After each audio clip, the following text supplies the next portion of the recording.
Part of the show now. Matter of fact, It's part of the show now. Make him go first. Pay him first. It's part of the show now. I gotta forget him. It's part of the show. All right. All right, so we are back at it. It's that podcast that's so damn good. Only some wild cats can do it. And I am Craig Black, and we're coming to you live from the Zoom verse. And I got my family in the building. First, I got my man Glenn, a.k.a. G, a.k.a. he spells his name with 3 N's right off the top. What's up, Glenn? What's up, Black? How's everybody doing? All right. Yeah. Also in the building, I got my dude Al, a.k.a. the brother minister. Hey, for real, y'all. He's not a racist. This dude's not racist. What's up, Al? We're going live, baby. We're going live. Also in the building, I got my dude Dave, a.k.a. the voice of reason, a.k.a. Old Blue. What's up, Dave? And man, it's an honor and a pleasure. We just glad you made it in today, Dave. We glad, man. We just glad you here, man. Hey, also in the building, I got my dude Keith, a.k.a. Keith the Freak, a.k.a. Cat Daddy. Keith, what's up, Keith? What's say, Black? All right, and I got my dude Ant, a.k.a. the agent asshole, a.k.a. he will be the FIUU candidate of the week. What's up, Ant? My main man, Shitty. Last but not least, we got my dude, a.k.a. the wallet, a.k.a. the sponsor, a.k.a. the money, my dude Dirk. What's up, Dirk? What's up, Black? All right. So let me break it down for the people. This podcast is about us and our friendship over the last 35, 40, 45, 50 plus years and about the topics we want to cover because we don't give a goddamn about what you think. It's all about what we think. All right. So let's set it up. Let's get going. We got a special guest in the Zoom verse with us. He is the director of communications for the NFL Players Association. Won't y'all give it up one time for my man Carl Francis one time? Hey. Yeah. Thank you. Appreciate you, Black. All right, so Mr. Francis, I'm gonna let you break it down for the people, Mr. Francis. Can you tell the people exactly what do you do with the NFL Players Association? What do you do? I'm the director of communication. What that entails is managing the external and internal communications of all of our messaging, and also kind of manage our image and ensure that in a digital media as well as traditional media. So that's all of our internet, website accounts, all our social media accounts, as well as our traditional media such as television, radio, internet, newspaper, whatever the case may be. And so I kind of manage all those messages. So when you hear messages from the NFLPA said something on ESPN, it usually comes through my office. Okay, all right. That's what I want to hear. That's what I wanted to hear. So you're responsible for the image, for how everybody looks and what is said. So for the Players Association, if you have, let's say we have an NFL player, somebody that that's doing some kind of quirky stuff, going from one team, getting a big contract and then acting a fool, doing stuff to purposely get traded out of that situation, going live on his Instagram, going live on all type of social media, saying outlandish, borderline racist, borderline, probably smacked his wife around a couple of times. We don't know for sure, but it might have happened. Allegedly. Let's use that word. Allegedly. So I know the NFL, they handle some of that, but what is your role in trying to, diffuse a situation like that? We only step in when it actually has impact on his employment. So let's take for example. Okay. He signs a contract, right?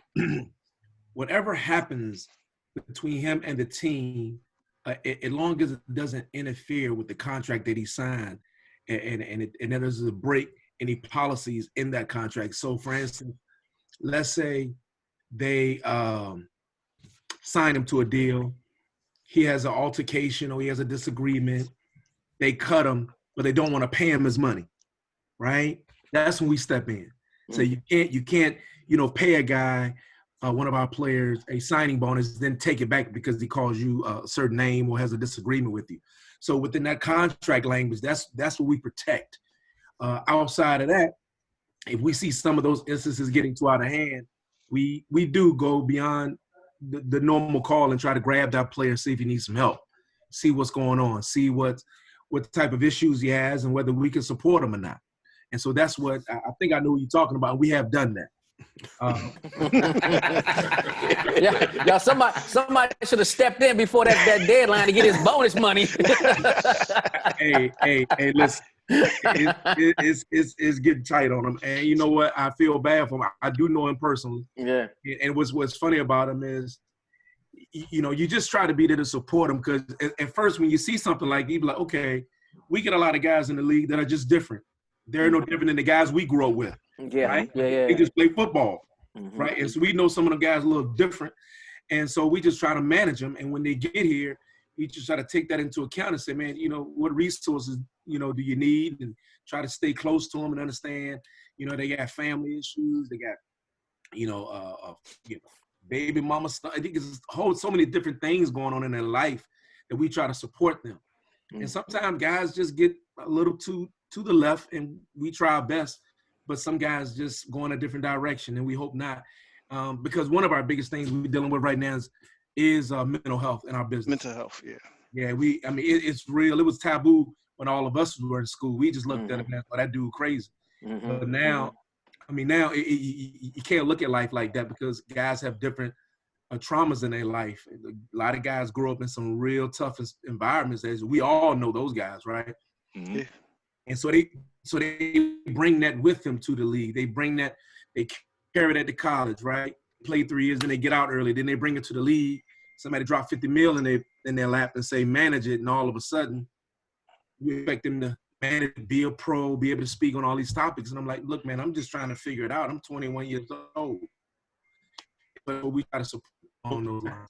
All right. Well, that's cool. I understand that. And I want to touch on, you know, the management of situations like that when you're dealing with these professionals. This is just a general question about when they come into the league at that young age. Can you get some insight?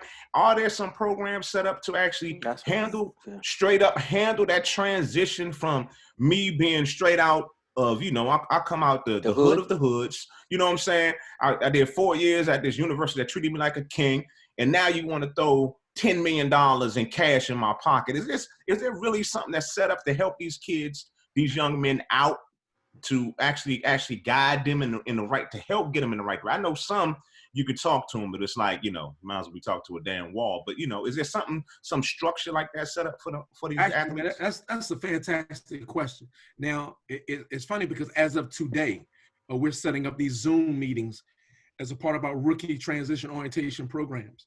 So every team, like all 32 teams, all of their rookies are required to attend a certain number of sessions like this to get acclimated to the NFL. And we are part of that discussion. This is a partnership in this space, meaning the NFL and NFLPA. So we'll talk about the union, what services we provide, who are we, what we do, you know, and then the league will go over benefits. Then we'll go over the structure of the league, how it works, all the programs that's available to you as an institution. And so, you know, we do provide those type of resources and information. But, and then on a non-quarantine year, we actually physically go there and meet with the guys, talk to them, share all the different things that we do for them during the season, things that they can become a part of during off season. And, but you know how it is, guys. You're 21 years old, man. You hear this stuff. You hear about benefits, you know, 401k plans. You hear about severance. You hear about all different annuity plans and all these things we have for them. But in your mind, man, I'm just trying to make this team. Yeah, So, I mean, right. because you think that's we all probably familiar with all those terms because we've been in the working world or corporate world. These youngins coming straight out of high school, like you said, straight into college, and all they know is football, to play football, and everybody did everything for them, cater them and everything. And that's what I'm saying. It's good to hear that you have benefit and programs in place, because I think that's where a lot of these young kids come in. Everybody knows once they get that first contract, they blow that first contract. That's just, I mean, I don't know. That's almost like the norm. You know what I mean? So it's a matter of getting that money and somebody in their ear saying, you know, not letting them get all the money. Maybe them paying them a monthly stipend. I know that's on their finance person, but do y'all have people like within the PA, you know, specifically able to talk to them young men to try to guide them? And I know, you know, them being young, that it goes in one ear out the other, and then you got all their entourage, their family, and everything around them as well. Well, you know what, man, I'm kind of old school. This is my 26th year with NFLPA, so I know a lot of guys, right? And I'm just real direct with them, man. The guys put too much pressure on themselves, man.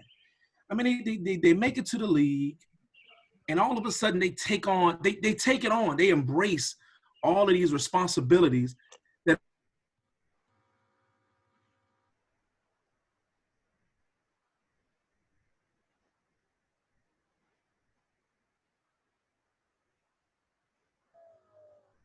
everybody wants to buy their mama a house, but not only you got to get it like with your rookie contract, right?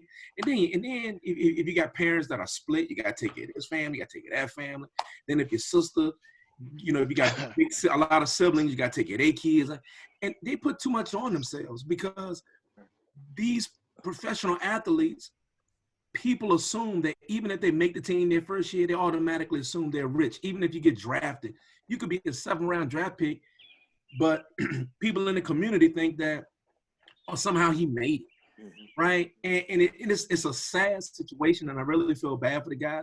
But it's funny though. I was talking to a couple of coworkers, and I'm very hard on the guys, right? Because I care a lot about them. But one thing I come to realize that I try not to be too tough on them, because what I do respect that a lot of guys grew up in tight, tough environments with single mothers, right? And so in their mind, they say, when I make it, I'm going to buy my mom a house and a car, right? And so for me, I'm like, bruh, like, I understand it. You can purchase a house and a car for your mom, right? But do it in stages, right? But in his mind, I don't know if my stages will be there. So I'm going to do it now so that I can make do on my promise. If I'm broke at the end of this, I'm cool. But I made a promise to my mother, right? And I'm like, I get it, but I don't, but I'm okay. Right? Because I think some other things you can do to get to that point without taking on the responsibilities right now. Like I know a draft pick, I think he was a late first. Still not a lot of money, guys. It's not a lot of money. To us, yes, but in the big picture, it's not. And this guy went out and bought a house for his mom and a Maybach. And I said, I mean, I felt real bad for the kid, right? I haven't been able to get out to meet the kid because I really want to put my hands on him. Like, I'm not telling him what to do, but I'm kind of giving you some advice on how to manage it. Your mom don't even know how to sit in a Maybach. You gonna get a chauffeur to chauffeur this. She don't even know how to put gas in it, don't know how to start it. A Maybach? Yeah. I mean, I'm serious, man. And then a single family home. Who's going to upkeep, right? But these guys, man, they take on so much. And y'all, the pressures of these guys. And then you got to worry about Pookie and them, the whole entourage. You ain't saying nothing about Pookie and them. You know what I'm saying? You got to them, yeah. You got to put them on payroll. Yeah. Man, them dudes, the leech, you call them the leeches. Them guys, every party, they trying to pop bottles for like $20,000 a night, $50,000 a night. And it's sad because we hear these young players and always comes out that, I say less than that, 2-3 years after their career, they're broke. They're broke, man. Lifestyle. You get in the league is a lifestyle. They think they got to live to a lifestyle. But don't. But like Carl's saying, though, like Carl's saying, it's different than like, unfortunately, like NBA contract versus NFL contracts. I mean, you can have a contract for 2-3 years and get cut the following year. Now you're looking at all these bills and you don't even know what you're going to do. And see, you know what's another issue with a lot of professional athletes, man? When they run low on their money, man, they take out credit cards, which is the worst thing in history. You would not believe how many guys leave the league in debt from credit cards because they're trying to rob Peter to pay Paul. Yeah, you can get that black. You can get that black card now, Carl. You know that. Hey, it's a Wildcats podcast. We coming to you live from the Zoomverse, hanging out with my man Carl Francis. He's the director of communications for the NFL Players Association. And before I get to one of the fellas, I'm gonna throw another question out there. I'm gonna get a question. Matter of fact, I'm gonna let Al, man, you throw your questions out there about Mr. Kaepernick. Go do your thing, man. Carl, on the Kaepernick situation, do you think if hindsight 2020, do you think it was like a lot of missteps on both sides of the coin? In terms of what? Because it was a lot of different spots in there. Tell me which one in particular were you talking about? Oh, I'm just saying in general with him, like he protesting, but it was like a silent protest, and then all of a sudden it seemed like it was like he got kind of like blackballed or whatever the case may be. Yeah. Now, to his credit, when he originally protested, he sat down in the chair and made a statement, which is fine.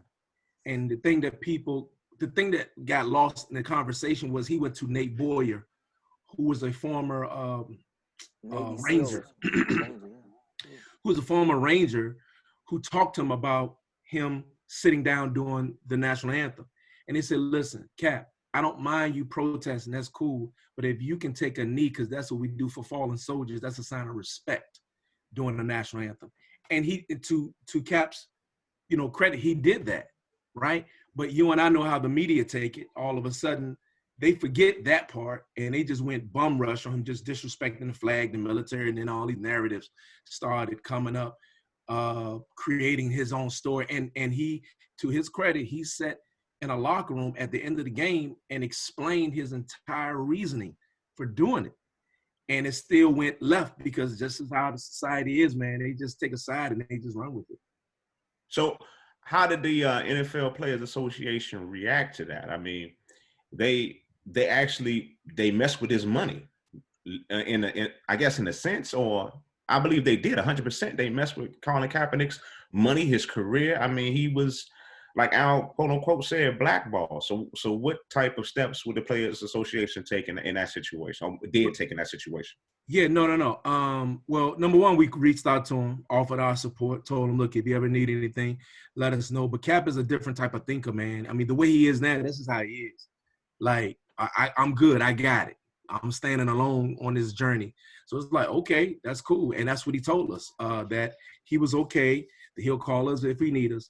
But a lot of people don't know that Cap kind of turned down an extension to become a free agent. He had another year on his deal, but he turned it down in order to get back on the free market. I can't tell you why he wasn't picked up. It is what it is, whether he was blackball or not. But at the end of the day, we all know sometimes when you take a position on something as strong as the national anthem or something that's dealing with our government, there's some risk involved. And I think he understood the risk. And unfortunately, it was his career. Man, yeah, sad. All right, this is some Wildcats podcast, and we come to you live from the Zoomverse, hanging out with Carl Francis, Director of Communications for the NFL Players Association. We're gonna go to my man Keith. He got a question. What's up, Keith? Hey, Carl, man. Now I know you're down from that Hampton area, that 757 area, and I know at one time that was a hotbed for a lot of athletes coming out of there for multiple sports, all sports.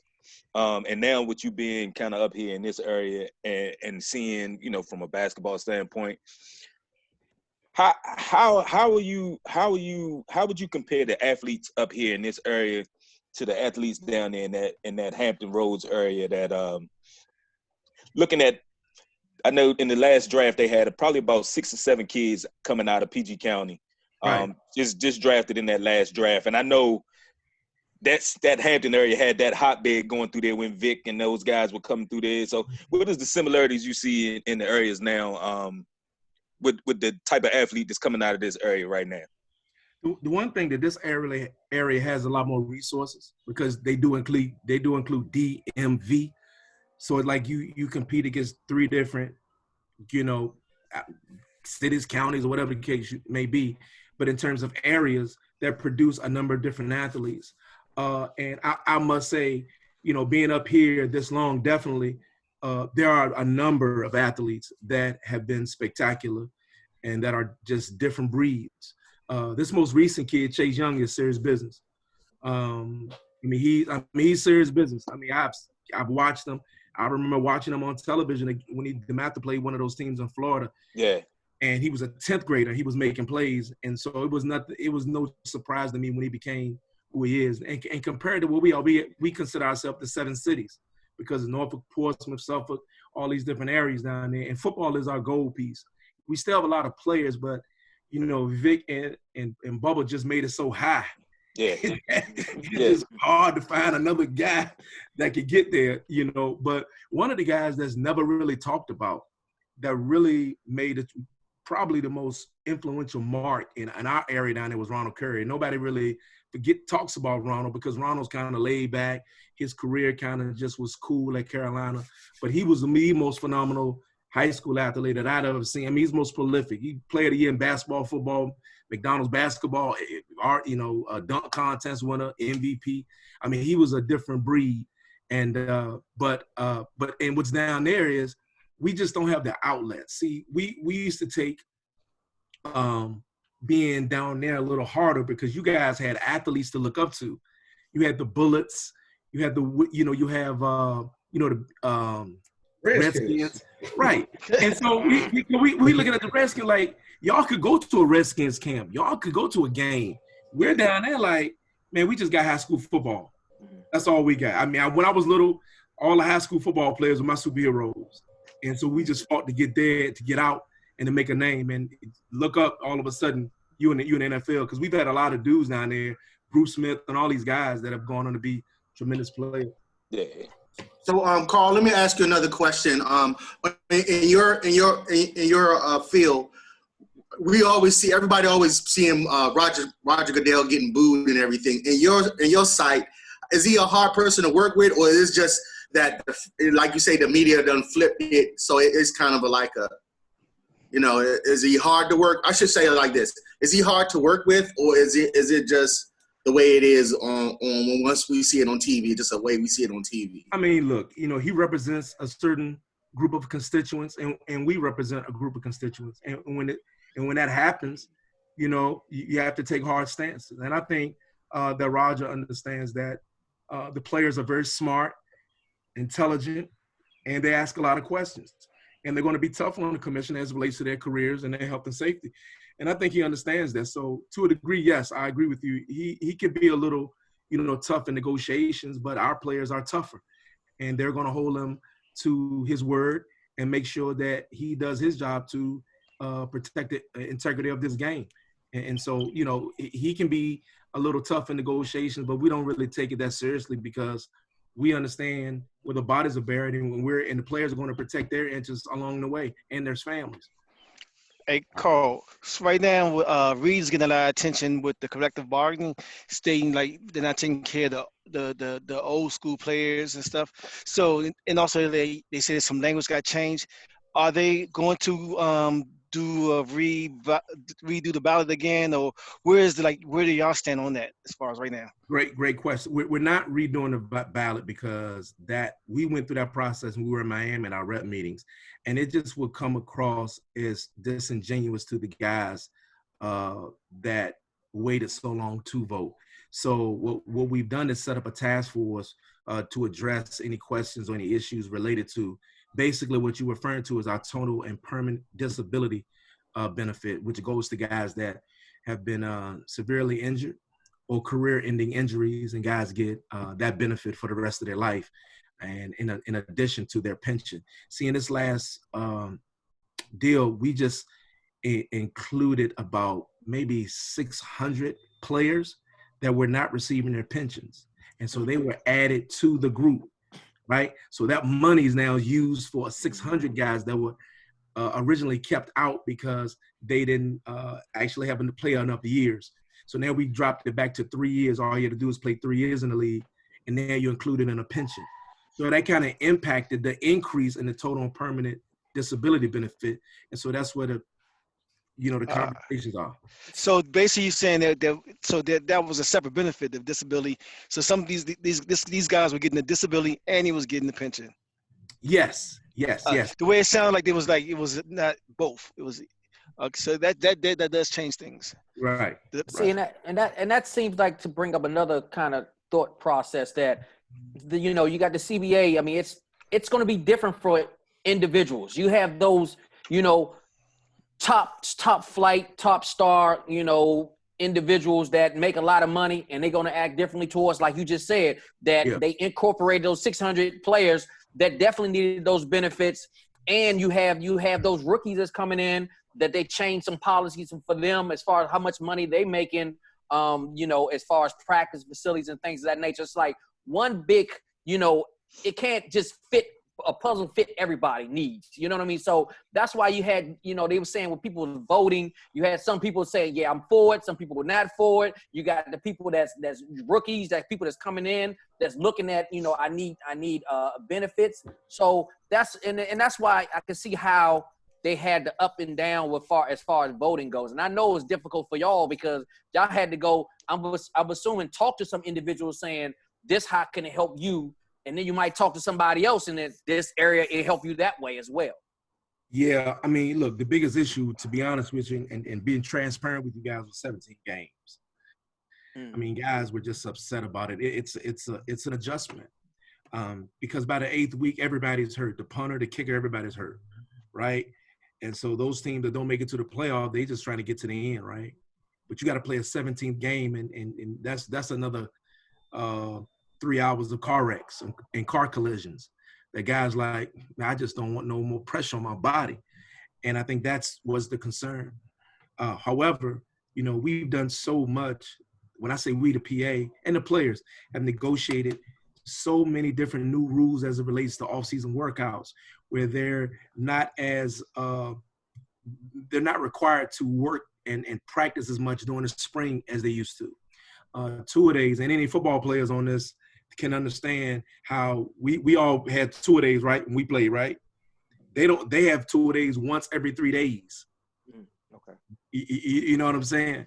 And matter of fact, they don't work equipment once every 3 days.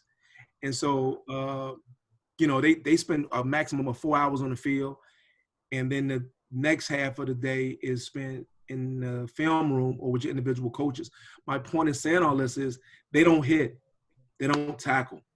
They don't do as much physical contact as they've done in the past. Now, they do have joint practices, and that's what we did in the new deal. We controlled them. So it won't be as physical, won't be as contentious, and it won't require guys to overexert their bodies in order to prepare for another 17th game. Let me ask you this real quick. Over the last 10 years, the landscape society-wise has really changed. So what do you feel as though has been the biggest challenges? And give me your top 2 or 3 over the last 10 years. What have been the biggest challenges to the NFLPA? I think, health and safety of the players, man. I'm telling you, it is a tough game. It is a very physical game. And having to change how when we all play, where you can launch at guys, knock guys' helmets off, step on guys. I mean, it was very physical and contentious to a point now where it's like, okay, where is this so-called protection of the game? I don't know. Some people may say it's the quarterback league, and that may be true. But at the same time, this CTE issue, it is real. Concussions are very real. And how do we minimize concussion, the risk, not only for us, but it's for our children who want to play football. It's for the little kids who want to play, because obviously, like we used to do, we used to mimic the NFL guys. We knock a dude out, we Jack Tatum a guy. It's like we go home happy. I wanted the helmet sticker. Right, I wanted my helmet sticker. I want my sticker. I want my sticker too. I'm knocking a dude out, I'm getting up growling. But it's like, no, that's not cool, because your brain will be spinning in about 10 years from now. You know what I mean? And that stuff is real, and we have to deal with that. And so I would say that, Anthony, and as well as managing the media built around the game, making sure we get our fair share of the money that's coming in, because the game has grown so much. I mean, you got games that's broadcasted on Twitter now, and now Facebook is coming in trying to do business. So just making sure we monitor how the game is growing internationally, as well as from a media standpoint, because the media has really impacted my career. I'm talking about just in terms of when I started. I mean, we barely had computers when I'm just keeping it honest. In terms of, we used to fax machines. You used to fax, we type and stuff. I mean, I'm like, I ain't even have a beeper. I mean, I didn't have nothing. Now I got bloggers. I got all this stuff to deal with. I'm like, I can't keep up with the stories. Sometimes you guys probably tell me something I didn't even know because I didn't see it. I'm like, hey, you're a little bit better than Ant because when he started out, he was writing on rocks, man. He that old. So Chisel. All right, this is some Wildcats podcast. We're coming to you live from the Zoomverse, hanging out with Con Francis, Director of Communications for the NFL Players Association. I'm gonna go to my man Old Blue Dave for a question. What's up, Dave? I was going to ask you, Carl. First of all, thanks for being on the show with us. My man, appreciate you, brother. Does I know you guys are players, quotations, player association, but when it comes to the black NFL coaches and the lack of, do you guys have players that strongly come to you guys constantly and voice their opinions to you guys? Because to me, and to most people, it doesn't seem like the players really stand up. It doesn't seem like they hit the media, hard and voice their opinions. So it's like, are they coming to you guys behind closed doors and trying to see if you guys can do anything about the situation?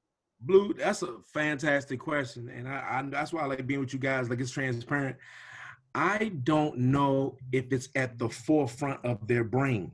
I don't know if they look at it as this is an issue. And you got to take a look at our players too. Let's take a look at history, right? And so unless you come from a certain background, a certain neighborhood, you've only seen a certain type of coach, certain type of principal, certain type of administrator your whole life. So when you get to the league, you don't know that that's an issue. And I'm not making no excuses. I'm just being honest with you. And so now I get your point. You're right, because it's clear. It's not only just coaches, it's general managers, right? And you say to yourself, man, can I've seen this guy, I know this guy, can this guy get a shot? But I don't know if they, capture the numbers and how small they are. And and when you mention it to them, they'll say, oh, yeah, oh, for real? Oh, okay. Like they don't really connect with them. It connect with us because we see it for what it is. And we know a lot of guys that are trying to, get those opportunities, like Eric Bieniemys of the world and other guys who, they always come up with these different analogies, such as he doesn't interview well, he doesn't call the plays. And I've always believed in the old John Thompson statement when it comes to minority coaches. Give us a chance to fail. Others get a chance to fail. Just give us a shot. If we do bad, okay, fire us. It's cool. But just give us a shot. But to your point, I think when you tap them on the shoulder, they get it. But I don't know if it's a natural connection to, man, there are no minority coaches on this staff. I just think in their mind, this is the way it's always been for me. If I left, one school and I've gone to Alabama and I've gone to this, that's just how it's been. So they don't really look at it. But I hit you with the Yeah, okay, I think they in that mode of thinking I'm just a player. I don't think they really think about it or realize it until they get cut or they done, exactly. And they gotta say, what else can I do? I don't have that presence or or talk well enough to be a commentator. You know right. What I'm saying? So at that point, I'm done. I'm not playing football no more. What else can I do? Now it enters their mind as far as, being assistant coach, starting from where we always got to start from the bottom.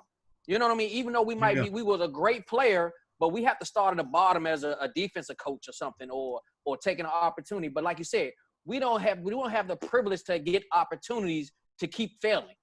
I mean, that's just bottom line. That's the way it goes with us. It's like one time you won and done, unless somebody, reaches out to you and look after you and take care of you. And we don't have many black influenced coaches in those positions. That's just like if we was growing up, it's like, man, I didn't know I could be a president until Barack Obama was a president. Right. So you're not thinking about that. Now, yeah, you see it was a black president. You got some kids thinking, oh, I can be a president. Yeah. And I think it's thrown in our face a little bit more, too, when you look at somebody like a Cliff Kingsbury out there. He didn't win at Texas Tech. No. And then you come in and now you go ahead of a position coach and right to a head coach dealing with grown men. You're not dealing with young boys that you couldn't lead the young men. And now you're dealing with grown men but you stone slam into the fire and you get a chance to see if it worked. and you coming in with the #1 pick in your pocket.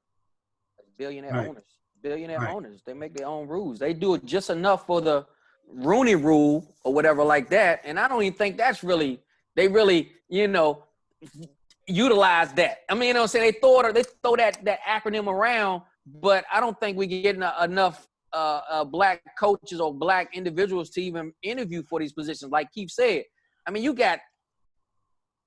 they getting all kinds of opportunities as far as assistant coaches, anything like that. And next thing you know, they're a head coach and they only been doing something for 2-3 years. Yeah. No, I agree. Go ahead. I'm sorry. I'm sorry. Some things are kind of a slap in the face too. You got some guys getting jobs that don't have any NFL experience, and they come in and get jobs over people like Eric Bieniemy. So it's like, when is that going to stop? When is the blatant disrespect of qualified black head coaches, and you just bringing people in off of some college offense that they ran? And we know that the college game and the NFL game are two totally different things. So why it gets kind of frustrating, and it gets you pissed off. That's what I just said, and I said that was Cliff Kingsbury in Arizona. Can I reiterate it? Goddamn it! It's only going to change, fellas, when we get ownership. Only when we have minorities have ownership or minorities. Wait a minute. It's only going to change. Wait a minute, but you know what though? It's only going to change when we get ownership. When we get minority ownership. Can I reiterate it? That wasn't a joke. That was actually his all-timers kicking in right there, y'all. But y'all joking. But that's the only way it's going to change. Until we have minority owners and taking ownership and giving us, people that look like us, opportunities. You got these billionaire owners, they hiring people that reminds them of them. Or puts them in picture in light, and that's why they giving them the opportunity. It ain't nothing Carl can do, ain't nothing but the PA can do. They're billionaire owners that's hiring who they want to hire. Yeah, that's his bottom line. I mean, back to the good old boys network. You're right, Derek, because see, that's another area of opportunity. We have to be given the opportunity to be a part of ownership. Yeah. It has nothing to do with we can all be, billionaires right now, right? And we say, we can own the team. We got. No. They're gonna let us in. You have to be let in the club in order to be on. Yeah. So you saying Puffy can say he want to own the team all he want to, huh? Man, please. They looking at Puffy and they have enough money for them. You know Puffy only made $700 million. You on the low end of the billionaire total. Exactly. He got to liquidate a lot of assets. All right, this is on Wildcats Podcast. We're hanging out with the Director of Communications for the NFL Players Association via the Zoom verse. And I'm gonna go back a couple of steps, and I want to understand the NFL Players Association when it comes to guaranteed contracts. Well, not for the top tier guys. I'm not talking about the top tier guys. I'm talking about the average players that are out there. We know it's not basketball. We understand that, but pretty soon do you think that may change in the future? You think it may come around when NFL actually starts doing something guaranteed for these lesser players? Okay, so this statement I'm about to make is just very, very honest and very clear. Nothing prevents an NFL player from getting a guaranteed contract other than his leverage. And this is a little unknown fact. This is just factual. Just telling you. There is nothing in the standard NBA contract or collective bargaining agreement that states every NBA contract must be guaranteed. There's nothing. It became a standard of practice back in the mid-'80s, and it has become a part of their practice up until today. There's no guaranteed contract language that's in an NBA contract that says this contract is guaranteed other than your leverage. So you know what I mean? So it's not part of the standard language. It's what you negotiate. So that's why, what's the guy that was the quarterback here? I'm sorry. At Minnesota, Kirk Cousins got an $85 million guaranteed contract. Yep. And so what a player has been able to negotiate is a very large signing bonus. right? Which so therefore it's technically 80% of his contract is guaranteed. So when you see a lot of the big signings, we tell those guys they should sit out, they should hold out for as much money they can get. And if you notice, when they talk about the signings, 52 million, 4 years, such and such amount of money guaranteed, right? And so when you see that a lot, right?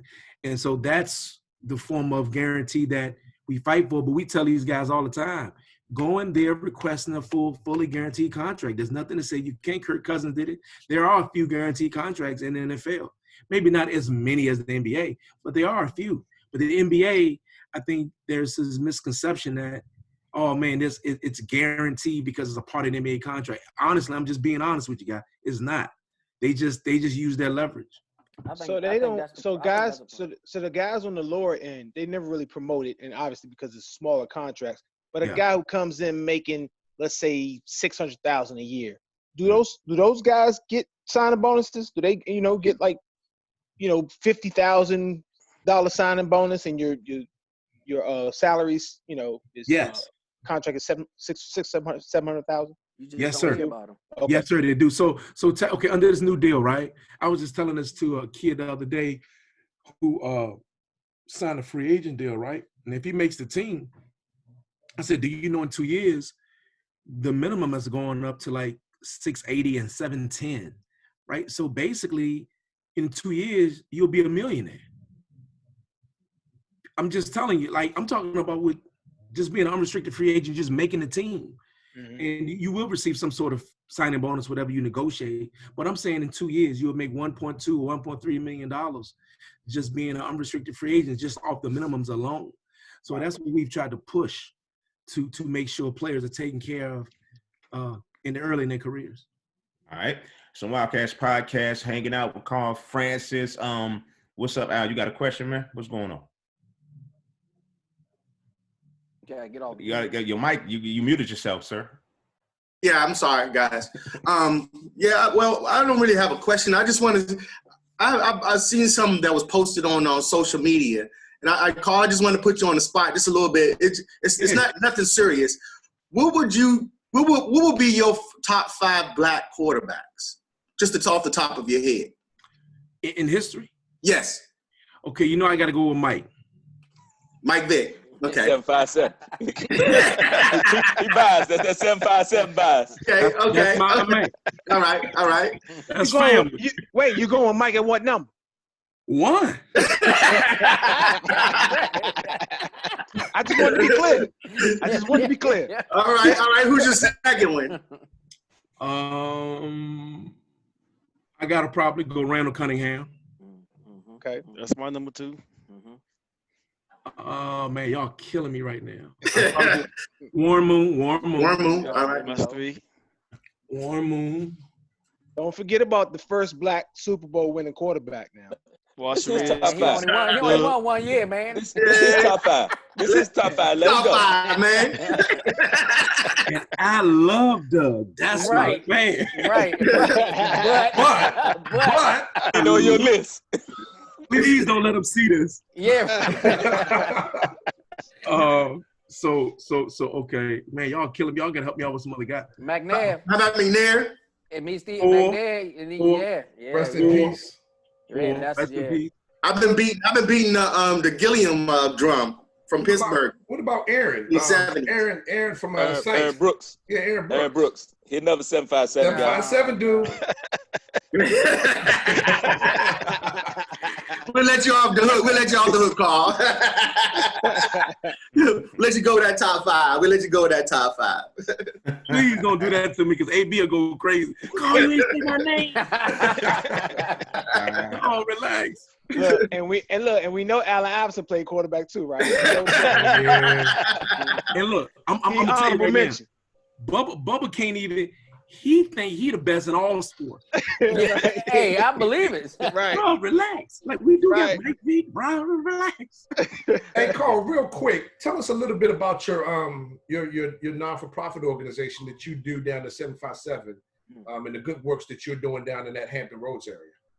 Thank you, man, for that. And no, actually, when I got this job, man, I was so overwhelmed and blessed that, God had, really blessed me with this opportunity that I decided to give back to my community. So I started a foundation called Hampton Roads Youth Foundation. And what we do is, along with my good friend Vernon Lee, and we both from Hampton Roads area. He went to Hampton, I went to Bethel. And so we've been knowing each other since like 9th grade or whatever. And so what we did was build a foundation that really started off as a free football camp. So a couple of these guys y'all may not have heard of from, but they from around our area, like, Chris Slade, Terry Kirby, Mel Gray, Reggie Lang. Yeah. Them all my dudes, Dwight Holly, Kwame Lassiter. I mean, them all my family right there. So they came to the first one, and then we just started building on it. And then it's funny because I was at the combine one year, and it was a guy sitting in the corner in front of one of the interviewing rooms where they bring in the players interview. And I said, I know that dude right there. So I went over to him and introduced myself. I said, hey, my name is Carl Francis, man, with the NFLPA from Hampton. I think I know. He was like, oh, man, my name's such and such. And, man, he had just got this job as a defensive backs coach for the Tampa Bay Buccaneers. And I was like, hey, man, so we got in line saying, if you need anything, let me know. So we stayed together. He was coming down helping with the camp. And all of a sudden, a few years later, he became a partner, and that's Mike Tomlin, right? He's like family. And because me and his brother played against each other when he was playing at Denby and all that. So he's now part of that family. But, man, we've held recruiting jamborees for kids who were unsigned. So we held that for like 3 or 4 years, man. We got about 30 kids scholarships to go to school. A number of them were accepted on the spot, entry into school. Man, we hold a casino night to raise money for charity because we've given out over $10,000 in scholarships, and we've impacted about 8,000 kids in terms of free camps. So the camps, man, I mean, you name the NFL player, he's been there because I've seen all these guys come up. So I put my hand on them when they were in high school, and I've touched them, and now all of them have either, come into the league and retired. So we got Antoine Bethea Tyrod. I've been knowing him before he was born. Me and his dad went to high school together. I mean, so many kids from around that area. I can't even remember all of them, but they've now come back as campers. And so, man, like I said, we've had golf tournaments, recruiting jamborees. We had feed the homeless, not the homeless, but feed young people of the food programs that they provide for young kids when they can't get lunch during the year. So we go into the hood and feed those kids a couple of days while we down there. And so we got so many things going on. This will be our 24th year doing the camp. This year we're going to do it differently. We're going to do a virtual camp. So what I'm doing is getting every player to kind of record their workout and how they in their position, and then we're going to put it up on video for the kids in high school back home to use and when they're working out. So we're going to do that Monday, Tuesday, Wednesday, Thursday, Friday for every player at different positions. So we're trying to do that. And then the next year, obviously, our 25th anniversary, which we're going to have a big blowout. So we're looking forward to it. All right. Excellent. Hey, man, that's a great program, man. So it's a Wildcats podcast. Still hanging out with my man Carl Francis. He's the Director of Communications for the NFL Players Association. Man, let's get back to your job real quick, man. You said that you only handle situations when it comes to things like when players have their jobs and their salaries and their money in jeopardy. But let's talk about Earl Thomas. Let's throw that name out there real quick. All right. Let's throw his name out there. When you see, because I know, you handle some of the social media type of stuff. When you see that meme going across and when you see, the news blitz about him cheating and his wife and the handgun, does the Players Association just sit back and just watch and wait for the developments to come by? Or do y'all just get right to action, try to be positive? Y'all just sit back and y'all let it play out and then you come in? Because when it's in the when it's in a law enforcement space, we got to let that play itself out, right? Because that's in a different territory than it would be if he were that did it at the facility, or he did it on the course of a game, or he did it in the locker room, or something like that. Now, what we step in is if something happens where the legal process runs its course, and let's say the league comes in and make a decision that we think is too excessive based on precedent, then that's when we step in and say, wait a minute, hold up. You can't suspend Earl 10 games for this. Okay, I'm going to give you a perfect example if I don't want to take you guys too much time, like Ray Rice. Let me give you an example of Ray Rice, right? So when the word got out that he had hit his fiance, there was enough evidence where the commission made a decision to suspend him for 2 weeks. So we were going to appeal that suspension, work through it. But during the process of the appeal, all of a sudden, as we all know in this call, the tape leaked. Right? Now, obviously, the tape gave it a whole different narrative, right, than what you hear about a young lady getting, assaulted or something like that. You look at the tape, you say, whoa, wait a minute. Now, listen now, Roger had already issued the discipline. That's it. You issued it. Now, all of a sudden, this video comes out. The country's in an uproar. The domestic mothers associations and daughters and all these, which is fine. They came as an onslaught to say, how can y'all let this happen? 2 weeks, all of a sudden, then you turn it into 6 weeks. You can't discipline a player twice from the same incident and then try to take the money back, take his bonus money back that you gave him. You can't do that. Now, we took a hit for that, right? But we just talking about the legal proceedings as it pertains to the CBA. You cannot discipline a player twice for the same offense. You just can't do it. And then you can't take his bonus back after you already gave it to him. When we was fighting for Aaron Hernandez money, people like, oh, you're supporting Aaron Hernandez. No. We're supporting the money that you gave him. You can't give him his bonus money from a contract that he signed and say, oh, because we think you didn't correct or act correctly in public or whatever, we're going to take this money back. That's against the policy, and that's against the language in the CBA. Okay, all right. Well, you broke it down for me. I just think it's kind of, dealing with the police is one thing, and I understand the law enforcement end of that, but when it comes to, I guess, some of the idiotic stuff some of these players do when it gets so sensationalized. I know y'all sit back and y'all in your offices like, God damn. Here we go again. His mother. Working overtime tonight. Let me tell you something. Hey, let me ask you something. You're 100% correct, because we all, and I've been there so long that I just get it like, man, come on. Carl, let me ask you. Go ahead, Al. Go ahead. Go ahead. Hey, Carl, is it anybody like the NBA? Is it a Dennis Rodman of the NFL that you can recall that you like, oh, it's you again? Mine is AB. You know what? Not to that extreme. But I think, and I'm not talking about this, brother, because I'm just saying, I mean, guy like Pac-Man was a wild dude, good dude, yeah. Really nice dude, right? But just a different guy. Wild boy. I mean, I don't even know if y'all saw the most recent one. What was it, about 3 years ago when he got in a fight in the airport? I'm like, I saw that. He knocked dude out. And this was after he stopped playing. I'm like, bro, you my man, but you just a wild boy. Wow. I got a quick question, Craig, right quick. Do y'all Carl, do you reach out to like NFLPA, reach out to like Chris Paul or something to try to brainstorm, to try to, get some ideas that they have, to incorporate in the NFL type of thing, reach out to that extent? Man, it's funny you say that, because I'm in the process of doing that right now. Okay. Because I'm very close to a lot of people, the NFLPA, as well as Ms. Roberts, who's a really nice person. And so, and it's another young lady in there that I'm close to, that we talk about sharing ideas, because that's how the business is. Nobody has an original idea, but we can share information, share resources. These guys come from the same neighborhoods. Some all play both sports, and so we do share. And I think Chris Paul is doing a great job of managing that crew over there. And I think our guy is doing a great job. We got a new president named J.C. Treader, played for Cleveland Browns as center, and he's just getting acclimated to everything, because our past president just stepped down in March because he retired.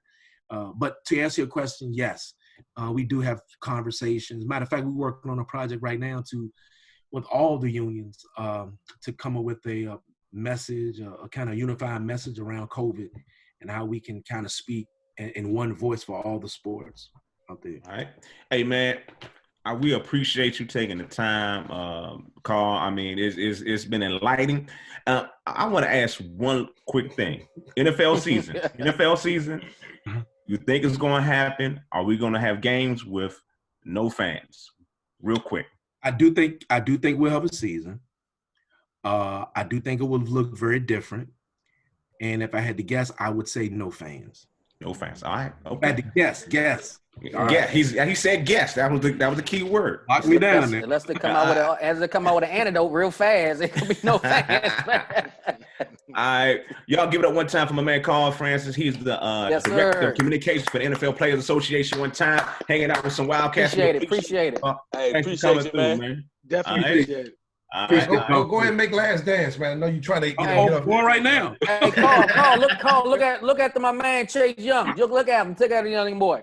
Oh no. All right, look, I'm gonna put my hands on him as soon as I meet him, man. He's good. Do that. He's good dude. Reach out to Greg. Tell Greg, you know me. You take care of that man. It's My all man. that's family. That's family. Okay, All right. for real. I'll do that. All right, All right, fellas. Carl. We all right. Thanks, Carl. I appreciate you.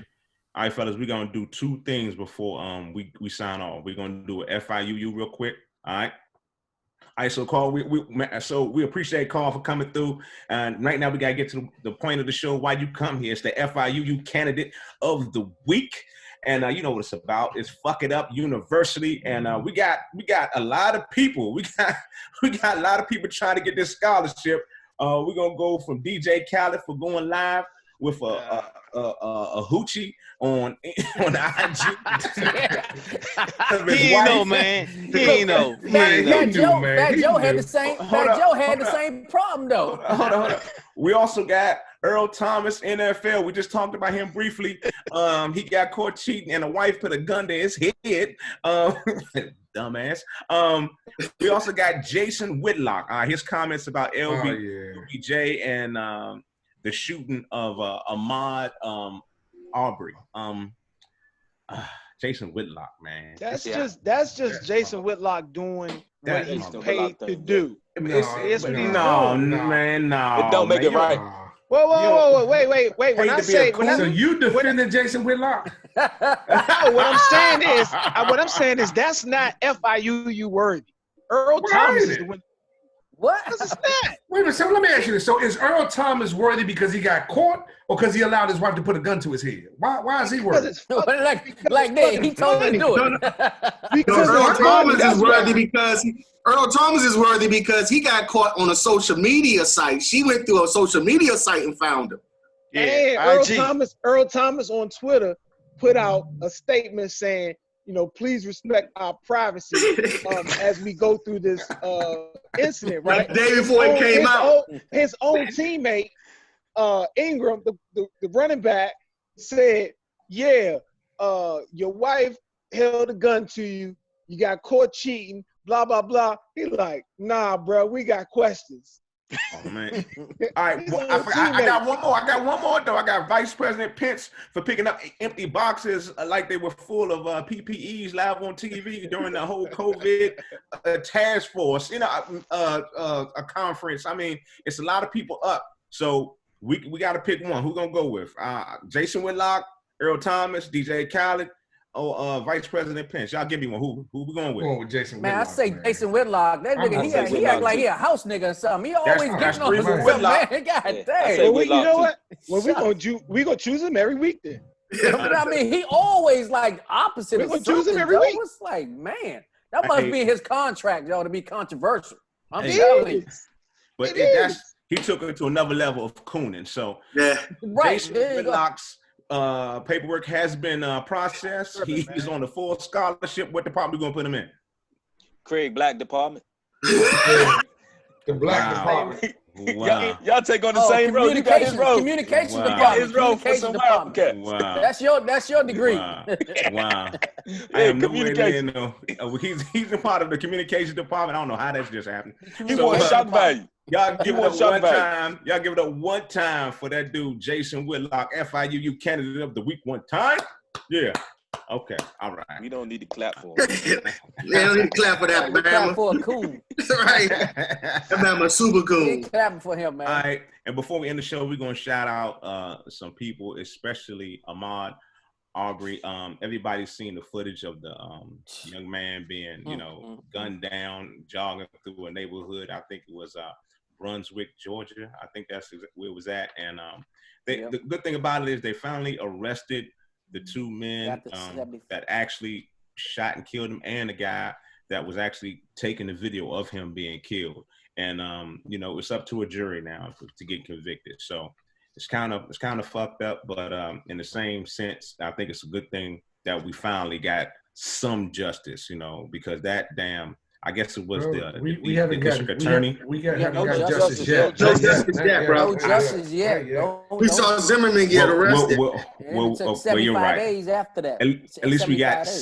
At least we got them locked up. I don't know if that's even something good to look at. But we got the first step to justice. How about the first step to justice? There you go, Dave. I appreciate that. The first step. In a couple of rest in peace, we got to say rest in peace to Andre Harrell, 59. He died of heart failure, and I'm hearing that they said it had something to do with the COVID-19 as well. Have you substantiated that, Black? I saw it on a couple of sites, so I'm say that the fact checker Anthony can let y'all know next week if I'm right or not.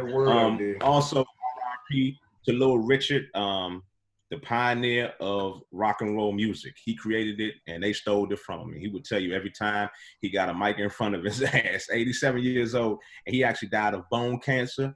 And last but not least, Betty Wright.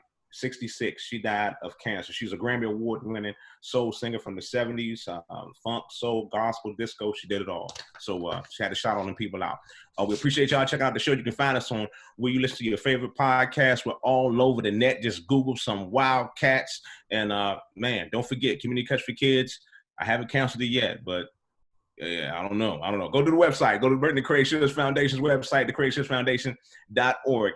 August 2020. I don't know. It may happen, it may not. But Barbers and Stylists, I still need your help. Go there and register. Appreciate y'all checking this out. Fellas, anybody got anything else to say? What's up? Anything else? No? Damn 2020. Let's get to 2021. Get out of 2020. You ain't lying. All right. We just trying to make it out of 2020 alive. God. Right. Get to the halfway point yet. Right. Killer bees, Corona. All right, Malik, that was for you, Malik. Chop that shit together, motherfucker. And I left Anthony off the list, but I think that bastard, he should have been FIU candidate. Not paying the damn bills. We could have used that extra half an hour. I still had more questions for him to piggyback on. I had some more too. I did too. What Tomlin said about the competitive advantage and when they were supposed to start, and then asking how to get involved in that field that he in. And you left him off the list. Why? But I know Tomlin is his man. Why'd you leave him off the list? But you know what, though? We can actually have him come back. We can actually have him come back. I'll have Malik edit him in. How about that? He'll be on the list. Yeah, because you gotta think that is a unique being the communications director of communications, because you have individuals that have each daggone teams that have directors of communications and things of that nature as well, and he's over the PA. So it's not a natural path though. So I wanted to see kind of what took him down that path. It's like he kept saying he was blessed. You know what I'm saying? That's just one of them things. He came out and got into the right situation. I bet you. And did you actually do the questions? You ask him anything before I came on? Y'all talk about any NFL players? No. We just asked him if we want, we can have, once we figure out the Facebook Live thing, if we want to have him come back on for the Facebook Live portion of stuff, we can do that again. That could be just like a small segment. No, I'm not worried. I'm not worried about that side. I'm talking about actually trying to get us some players. Remember I talked to you about trying to get some NFL players for us, or reaching out to the Redskins for us for possible interviews and stuff like that. I forgot to ask him all that. No, that's some off the record. He said he was on the jump. Hey, Al, I know you was trying to put together that. Yeah, Al, I know he was trying to put together. I know you're trying to put together that Pittsburgh trip, but his man is Mike Tomlin. So we might. Yeah, so we might say. Redskins plays Pittsburgh at Pittsburgh. He said he's part of his camp now. Right. I heard that. Yeah, so he might. So that might be something that we can kind of parlay and stuff. But Craig, I'll ask. How are we gonna do that? I don't think it'll be no fans, brother. I don't think it'll be no Oh fans. yeah, damn, yeah, you're right. I mean, it's worth inquiring about though. You know, you never know. You know. Yeah. No, I don't foresee it happening no time soon, man. I don't know. Fans, they ain't happening. Yeah. Well, I mean, reach out to your man and ask him, see if he, pull some of these new Redskins or somebody to get on the show to we can interview him and bring him part of the podcast. I mean, okay, that's not what you asked me though. You wanted on-field access. I put all that in. I put all that in the text, sir. He wanted his own. He want a pocket spot too. I put all that in the text. I was like, well, damn, he want to get on the field, get all access in the locker room. I said, well, goddamn. I'm gonna send y'all the text I sent to Ann because clearly them glasses is not working right now. I put all that. I actually broke it down for you, sir. You said he read me the text. You said something along the line of asking the players for interviews. They talking about when Jordan's father passed now. Yeah, they in the They in the beginning stage. I already saw it, Keith. I ain't missing nothing. I know you saw it. That's why you in the rush to get off, nigga. I'm recording it.